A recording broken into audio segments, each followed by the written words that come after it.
Okay, let's talk about offensive tackle Tristan Leigh and where his recruiting stands in light of J.C. Latham committing to Alabama, and all that's coming up after the bumper. Don't be cornering me. Hold up. Time.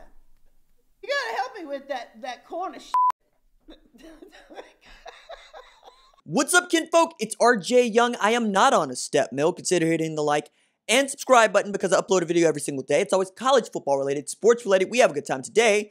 We need to talk about five-star offensive tackle Tristan Leigh, who is one of the top uncommitted prospects in the 2021 class, and his recruiting has picked up even more intensely than it once was following the commitment of J.C. Latham to Alabama, which is a big win for Alabama, the first five-star commitment for the Crimson Tide. And then on top of that, they were able to steal one from Ohio State and kind of sort of from Oklahoma and LSU, which I want to get into. But what this means is Ohio State still got the number one class in the 2021 cycle, and they already have Ben Chrisman and Donovan Jackson in the boat. Donovan Jackson is a tremendous offensive guard, and he plays offensive tackle opposite Cullen Montgomery, who is an offensive tackle at Houston Episcopal. Now, one of the things that I find most interesting about Tristan Leigh's recruitment is that he was already being heavily pursued by Clemson, Penn State, Oklahoma, LSU, and to a degree, Ohio State. Now, Ohio State fans are very quick to tell you that Paris Johnson is in the boat and has been for some time, and there's, 3 years there. I'm interested to see how they would take Tristan Leigh, deciding to commit to anywhere else other than Ohio State, because it is now clear that Ohio State is locked in on Tristan Leigh in the same way that LSU is locked in on Tristan Leigh, in the same way that Oklahoma is locked in on the five-star talent. 6'5", 270 pounds, tremendous length, and projects pretty doggone well, not just at college, but at the NFL level.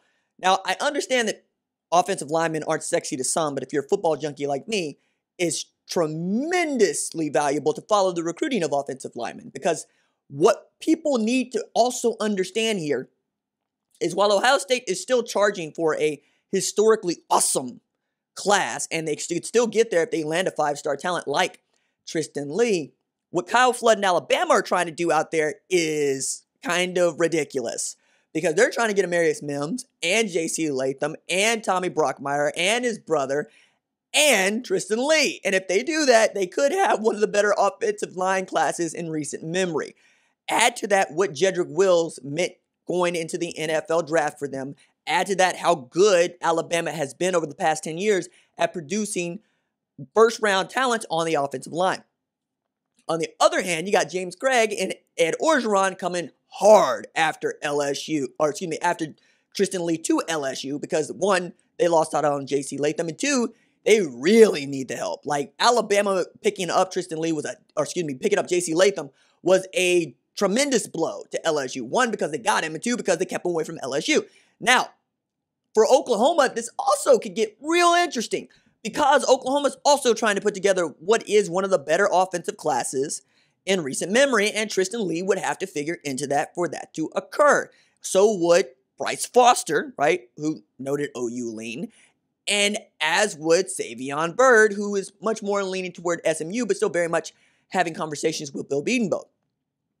Add to this, Bill Bedenbaugh has had Joe Moore Award offensive lines, and the 2017 offensive line should have won it. The 2018 team did win it, and you've seen what it looks like for Orlando Brown to get drafted and what he turned out to be for the Baltimore Ravens. Same thing with Drew Samia, right? Ben Powers, and on it goes. And I think you're going to see not just Creed Humphrey get drafted highly, who is already projected to go in the first round of the 2021 draft, but you're probably going to see Marquise Hayes, Tyrese Robinson get a decent amount of run, along with Adrian Ely and others, right? And then behind them, you have former five stars like Bray Walker, and we're all expecting Stacey Wilkins to make the leap here, and maybe Eric Swinson could get it together. And then you got junior college kids like Finley Felix, and on it goes. Bill Bedenbaugh has really been able to put together an outstanding offensive line depth chart, and then the true freshman that will be on campus in Noah Nelson, who's 6'8",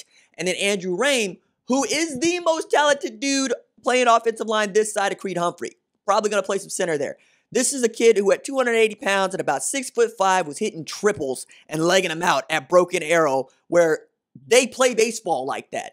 So it'll be interesting to see how this figures for one Tristan Leigh, because I think that this could go either way, man. I sincerely think that Ohio State has a really good shot here for obvious reasons. They're about to have what I believe is their best offensive line in recent memory to take the field in a year in which they better win the national championship or the window closes with Justin Fields going into the NFL draft. And then the dark horse kind of sort of here probably is a Penn State, but Penn State for me would have to go and make themselves known in the Big Ten East Division, which means they would have to beat Ohio State and make it to the championship game. But if his recruitment doesn't take that long, maybe they will be out. Clemson is still Clemson, right? And that's the other part about their strategy that I find to be the most inviting, because they don't offer kids that they later have to take the offer away from. They pursue them early, they pursue them often, and they do not let go. Even with Corey Foreman reopening his recruitment so that he could take visits to USC, they're still heavily coming after him, and they are leaving his spot there to try to demonstrate to him just how important it is for him to join the class for them. I think with Nick Saban and his ability to talk with teenagers on the phone for half an hour to an hour each night, you also have to factor that in, because if you start answering Nick Saban's phone calls, we have data to show that you're probably going to end up committing to Tuscaloosa. And then there's the whole matter of Black Lives Matter and how that might figure into a kiddo's decision, and who is doing the best job at putting themselves out in front and also having good discussions about this.